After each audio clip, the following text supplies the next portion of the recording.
wa mamlaka yote, na serikali itapata madaraka yake na mamlaka yake kutoka kwa wananchi. Hiyo ni katiba yetu inasema hivyo, kwamba msingi wa mamlaka ya nchi hii ni nyie wananchi.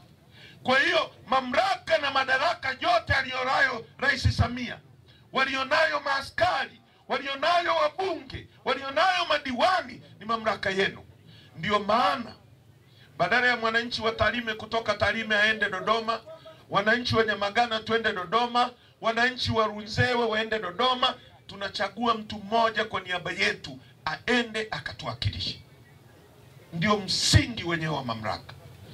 B, lengo kuu la serikali, lengo kuu la serikali itakuwa ni ustawi wa wananchi.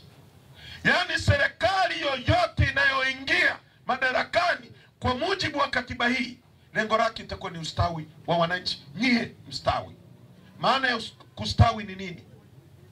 Ulale kwenye nyumba nzuri, upate elimu bora, watoto wako wapate elimu bora, uendeshe gari, uishi, utibiwe vizuri. Ndio lengo kuu la serikali. Nikiwauliza, serikali hii inafanya lengo hilo kwenu? Inafanya lengo hilo kwenu? Si, serikali itawajibika kwa wananchi. Sasa, na nataka mnisikilize Mwanza.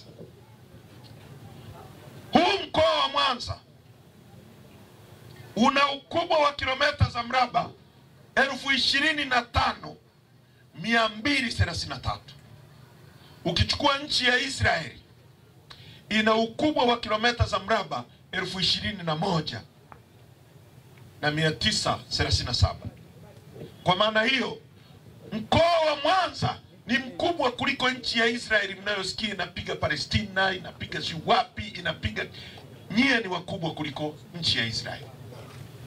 Nchi hii ina ukubwa wa kilomita za mraba 945. Ukichukua Kenya, ukichukua Burundi, ukichukua Uganda, ukichukua Rwanda, ukizichanganya kwa pamoja zina kilomita za mraba 890. Sisi peke yetu 945. Kwa hiyo sisi ni nchi kubwa kuliko hizo nchi zote za Afrika Mashariki ukiziunganisha pamoja. Na nchi hii, Mwalimu Nyerere alisema, ili nchi iendelee inahitaji mambo manne. Inahitaji watu tunao milioni 63. Inahitaji ardhi. Ardhi tunayo, nimewaambia, kilomita za mraba 945. Inahitaji siasa safi na uongozi bora. Kama tuna watu, kama tuna ardhi, kwa nini hatuendelei?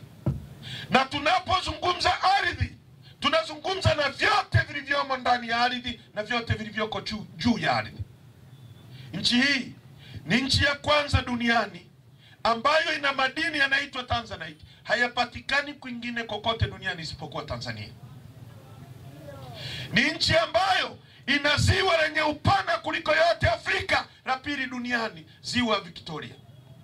Ni nchi ambayo ina ziwa lenye kina kirefu kuliko yote Afrika, la pili